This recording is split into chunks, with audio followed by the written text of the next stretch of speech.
Om Shanti. Good morning. प्रातः मुरली बाप दादा मधुबन। मीठे बच्चे, तुम्हें आपस में बहुत बहुत रूहानी स्नेह से रहना है। कभी भी मतभेद में नहीं आना है। आज का प्रश्न, हर एक ब्राह्मण बच्चे को अपनी दिल से कौन सी बात पूछनी चाहिए? उत्तर, अपनी दिल से पूछो। पहला, मैं ईश्वर की दिल पर चढ़ा हुआ हूँ। दूसरा, मेरे में दैवी गुणों की धारणा कहाँ तक है? तीसरा, मैं ब्राह्मण ईश्वरीय सर्विस में बाधा तो नहीं डालता? चौथा, सदा खीरखंड रहता हूँ? हमारी आपस में एक मत है? पांचवा, मैं सदा श्रीमत का पालन करता हूँ। आज का गीत, भोलेनाथ से निराला कोई नहीं, बिगड़ी को बनाने वाला और कोई नहीं। ओम शांति। तुम बच्चे हो ईश्वरीय संप्रदाय, आगे थे आसुरी संप्रदाय। आसुरी संप्रदाय को यह पता नहीं है कि भोलानाथ किसको कहा जाता है। यह भी नहीं जानते कि शिव शंकर अलग अलग है। वह शंकर देवता है, शिव बाप है, कुछ भी नहीं जानते हैं।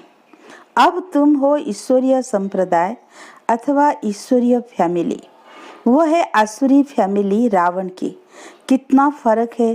अभी तुम ईश्वरीय फैमिली में ईश्वर द्वारा सीख रहे हो कि एक दो में रूहानी प्यार कैसा होना चाहिए। एक दो में ब्राह्मण कुल में यह रूहानी प्यार यहाँ से भरना है। जिनका पूरा प्यार नहीं होगा तो पूरा पद भी नहीं पाएंगे। वहाँ तो है ही एक धर्म, एक राज्य।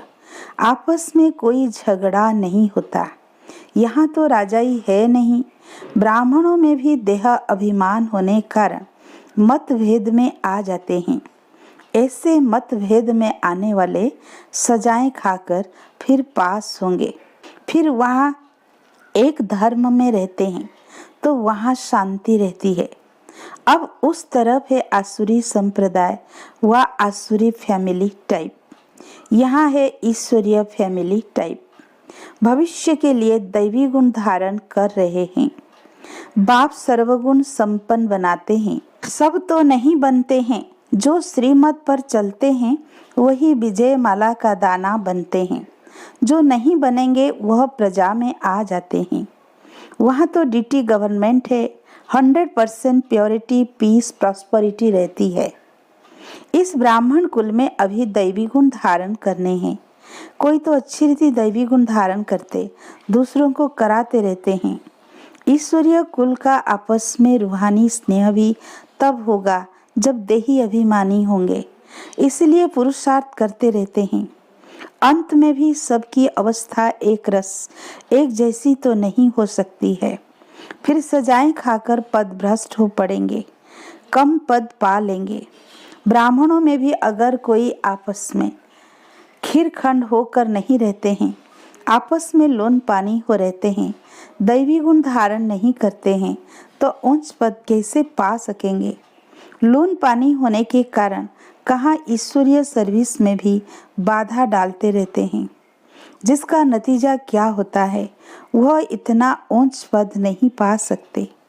एक तरफ पुरुषार्थ करते हैं खीरखंड होने का, दूसरी तरफ माया लोन पानी बना देती है, जिस कारण सर्विस बदले डिस सर्विस करते हैं। बाप बैठ समझाते हैं, तुम हो ईश्वरीय फैमिली। ईश्वर के साथ रहते भी हो। कोई साथ रहते हैं, कोई दूसरे दूसरे गांव में रहते हैं, परंतु हो तो इकट्ठे ना। बाप भी भारत में आते हैं। मनुष्य यह नहीं जानते शिव बाबा कब आते हैं, क्या आकर करते हैं। तुमको बाप द्वारा अभी परिचय मिला है। रचता और रचना के आदि मध्य अंत को अब तुम जानते हो। दुनिया को पता नहीं है कि यह चक्र कैसे फिरता है, अभी कौन सा समय है, बिल्कुल घोर अंधियारे में है। तुम बच्चों को रचता बाप ने आकर सारा समाचार सुनाया है। साथ साथ समझाते हैं कि हे सालिग्रामों, मुझे याद करो। यह शिव बाबा कहते हैं अपने बच्चों को। तुम पावन बनने चाहते हो ना, पुकारते आए हो। अभी मैं आया हूँ। शिव बाबा आते ही है भारत को फिर से शिवालय बनाने। रावण ने वेश्यालय बनाया है। खुद ही गाते हैं कि हम पतित विषय से। भारत सतयुग में संपूर्ण निर्विकारी था। निर्विकारी देवताओं को विकारी मनुष्य पूजते हैं, फिर निर्विकारी ही विकारी बनते हैं। यह किसी को पता नहीं है। पूज्य तो निर्विकारी थे, फिर पुजारी विकारी बने हैं। तब तो बुलाते हैं, हे पतित पावन आओ, आकर निर्विकारी बनाओ। बाप कहते हैं, यह अंतिम जन्म तुम पवित्र बनो। मामेकम याद करो तो तुम्हारे पाप कट जाएंगे और तुम तमो प्रधान से सतो प्रधान देवता बन जाएंगे। फिर चंद्रवंशी क्षत्रिय फैमिली टाइप में आएंगे। इस समय हो ईश्वरीय फैमिली टाइप, फिर दैवी फैमिली में 21 जन्म रहेंगे। इस ईश्वरीय फैमिली में तुम अंतिम जन्म पास करते हो। इसमें तुमको पुरुषार्थ कर फिर सर्वगुण संपन्न बनना है। तुम पूज्य थे, बरोबर राज्य करते थे, फिर पुजारी बने हो। यह समझाना पड़े ना। भगवान है बाप, हम उनके बच्चे हैं, तो फैमिली हुई ना। गाते भी हैं, तुम मात पिता हम बालक तेरे, तेरी कृपा से सुख घनेरे। तो यह फैमिली ठहरे ना। अब बाप से सुख घनेरे मिलते हैं। बाप कहते हैं, तुम हमारी फैमिली बेशक हो, परंतु ड्रामा प्लान अनुसार रावण राज्य में आने के बाद फिर तुम दुख में आते हो तो पुकारते हो। इस समय तुम एक्यूरेट फैमिली हो। फिर तुमको भविष्य 21 जन्म के लिए वर्षा देता हूँ। यह वर्षा फिर दैवी फैमिली में 21 जन्म कायम रहेगा। दैवी फैमिली सतयुग त्रेता तक चलती है। फिर रावण राज्य होने से भूल जाते हैं कि हम दैवी फैमिली के हैं। वाम मार्ग में जाने से आसुरी फैमिली हो जाती है। 63 जन्म सीढ़ी गिरते आए हो। यह सारी नॉलेज तुम्हारी बुद्धि में है। किसी को भी तुम समझा सकते हो। असुल तुम देवी देवता धर्म के हो। सत्य के आगे था कलयुग। संगम पर तुमको मनुष्य से देवता बनाया जाता है। बीच में है यह संगम। तुमको ब्राह्मण धर्म से फिर दैवी धर्म में ले आते हैं। समझाया जाता है लक्ष्मी नारायण ने यह राज्य कैसे लिया। उनसे पहले आसुरी राज्य था, फिर दैवी राज्य कब और कैसे हुआ। बाप कहते हैं कल्प कल्प संगम पर आकर तुमको ब्राह्मण देवता क्षत्रिय धर्म में ले आते हैं। यह है भगवान की फैमिली। सब कहते हैं गॉड फादर, परंतु बाप को न जानने कारण निधनक बन गए हैं। इसलिए बाप आते हैं घोर अंधियारे से सोजरा करने। अब स्वर्ग स्थापन हो रहा है। तुम बच्चे पढ़ रहे हो, दैवी गुण धारण कर रहे हो, यह भी मालूम होना चाहिए। शिव जयंती मनाते हैं। शिव जयंती के बाद फिर क्या होगा? जरूर दैवी राज्य की जयंती हुई होगी ना। हेवनली गॉड फादर हेवन की स्थापना करने हेवन में तो नहीं आएंगे। कहते हैं मैं हेल और हेवन के बीच में संगम पर आता हूँ। शिवरात्रि कहते हैं ना, तो रात में मैं आता हूँ। यह तुम बच्चे समझ सकते हो। जो समझते हैं वह औरों को भी धारण कराते हैं। दिल पर भी वह चढ़ते हैं जो मनसा वाचा कर्मणा सर्विस पर तत्पर रहते हैं। जैसी जैसी सर्विस उतना दिल पर चढ़ते हैं। कोई ऑल राउंड वर्कर्स होते हैं। सब काम सीखना चाहिए। खाना पकाना, रोटी पकाना, बर्तन मांजना, यह भी तो सर्विस है ना। बाप की याद है फर्स्ट। उनकी याद से ही विकर्म विनाश होते हैं। यहाँ का वर्षा मिला हुआ है, वहाँ सर्वगुण संपन्न रहते हैं। यथा राजा रानी तथा प्रजा, दुख की बात नहीं होती। इस समय सब नरकवासी है। सबकी उतरती कला है, फिर अभी चढ़ती कला होगी। बाप सबको दुख से छुड़ाए सुख में ले जाते हैं। इसलिए बाप को लिबरेटर कहा जाता है। यहाँ तुमको नशा रहता है। हम बाप से वर्षा ले रहे हैं, लायक बन रहे हैं। लायक तो उनको कहेंगे जो औरों को राजाई पद पाने लायक बनाते हैं। यह भी बाबा ने समझाया है। पढ़ने वाले तो बहुत आएंगे, ऐसे नहीं कि सब 84 जन्म लेंगे। जो थोड़ा पढ़ेंगे वह देरी से आएंगे, तो जन्म भी कम होंगे ना। कोई 80, कोई 82, कौन जल्दी आते, कौन पीछे आते, सारा मदार पढ़ाई पर है। साधारण प्रजा पीछे आएगी। उन्हों के 84 जन्म हो न सके, पीछे आते रहते हैं। जो बिल्कुल लास्ट में होगा वो त्रेता अंत में आकर जन्म लेगा, फिर वाम मार्ग में जाते हैं, उतरना शुरू हो जाता है। भारतवासियों ने कैसे 84 जन्म लिए हैं, उनकी यह सीढ़ी है, यह गोला है ड्रामा के रूप में। जो पावन थे वही अब पतित बने हैं, फिर पावन देवता बनते हैं। बाप जब आते हैं तो सबका कल्याण होता है, इसलिए इसको ऑस्पिशियस युग कहा जाता है। बलिहारी एक बाप की है जो सबका कल्याण करते हैं। सतयुग में सबका कल्याण था, कोई दुख नहीं था। ये तो समझाना पड़े कि हम ईश्वरीय फैमिली टाइप के हैं। ईश्वर सबका बाप है। यहाँ तुम माता पिता गाते हो, वहाँ तो सिर्फ फादर कहा जाता है। यहाँ तुम बच्चों को माँ बाप मिलते हैं, यहाँ तुम बच्चों को एडॉप्ट किया जाता है। फादर क्रिएटर है तो मदर भी होगी, नहीं तो क्रिएशन कैसे होगी। हेवनली गॉड फादर कैसे हेवन स्थापन करते हैं, यह न भारतवासी जानते हैं, न विलायत वाले ही जानते हैं। अभी तुम जानते हो नई दुनिया की स्थापना और पुरानी दुनिया का विनाश तो जरूर संगम पर ही होगा। अभी तुम संगम पर हो। अभी बाप समझाते हैं, मामे कम याद करो, आत्मा को याद करना है, परम पिता परमात्मा को। आत्माएं और परमात्मा अलग रहे बहुकाल। सुंदर मेला कहाँ होगा, सुंदर मेला जरूर यहाँ ही होगा। परमात्मा बाप यहाँ आते हैं, इसको कहा जाता है कल्याणकारी सुंदर मेला। जीवन मुक्ति का वर्षा सबको देते हैं, जीवन बंध से छूट जाते हैं।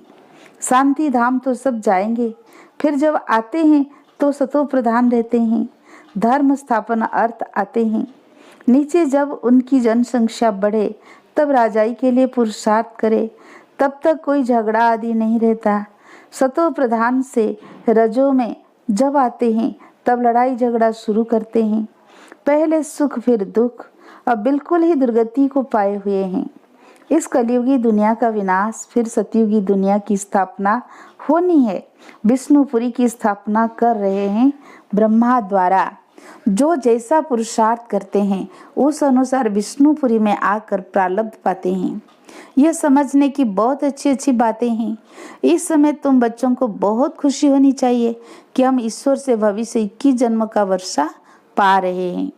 जितना पुरुषार्थ कर अपने को एक्यूरेट बनाएंगे, तुम्हें एक्यूरेट बनना है। घड़ी भी लीवर और सिलेंडर होती है ना, लीवर बहुत एक्यूरेट होती है। बच्चों में कई एक्यूरेट बन जाते हैं, कोई अनएक्यूरेट हो जाते हैं तो कम पद हो जाता है।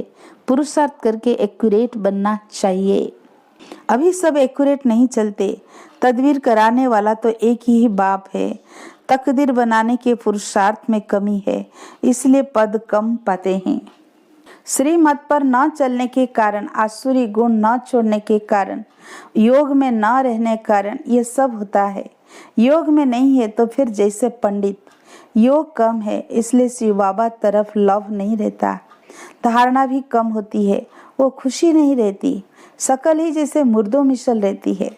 तुम्हारे फीचर्स तो सदैव हर्षित रहने चाहिए जैसे देवताओं के होते हैं। बाप तुमको कितना भारी वर्षा देते हैं। कोई गरीब का बच्चा साहूकार के पास जाए तो उनको कितनी खुशी होगी। तुम भी तो बहुत गरीब थे, अब बाप ने अडॉप्ट किया है तो खुशी होनी चाहिए। हम ईश्वरीय संप्रदाय के बने हैं, परंतु तकदीर में नहीं है तो क्या किया जा सकता है। पद भ्रष्ट हो जाता है, पटरानी बनते नहीं। बाप आते हैं पटरानी बनाने। तुम बच्चे किसी को भी समझा सकते हो कि ब्रह्मा विष्णु शंकर तीनों है शिव के ही बच्चे। भारत को फिर से स्वर्ग बनाते हैं ब्रह्मा द्वारा, शंकर द्वारा पुरानी दुनिया का विनाश होता है।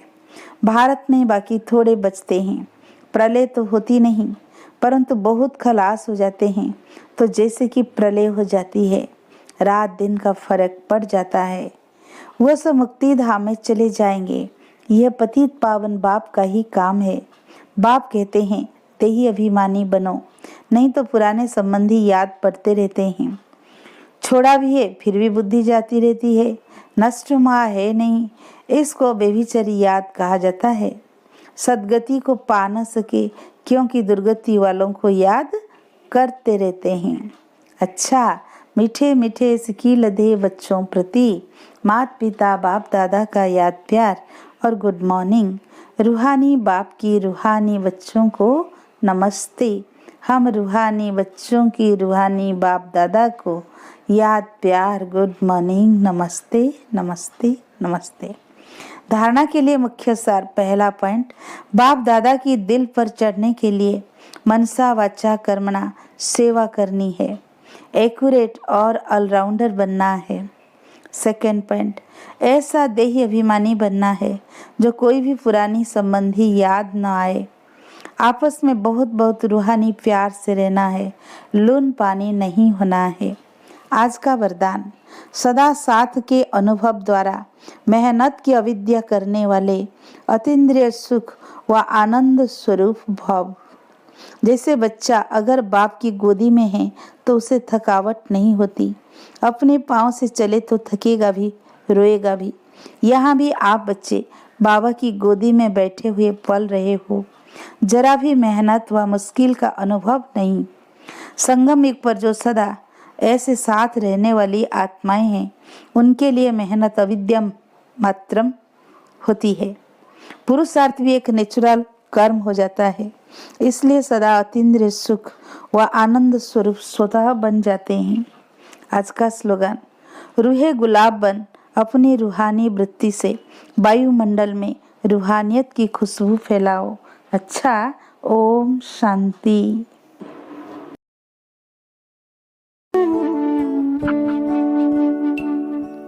बाबा तुम कितने अच्छे हो, बाबा तुम कितने प्यारे हो। सच कहते हैं हम, एक तुम ही अपनी आँखियों के तारे हो। बाबा तुम कितने अच्छे हो, बाबा तुम कितने प्यारे हो। सच कहते हैं हम, एक तुम ही अपनी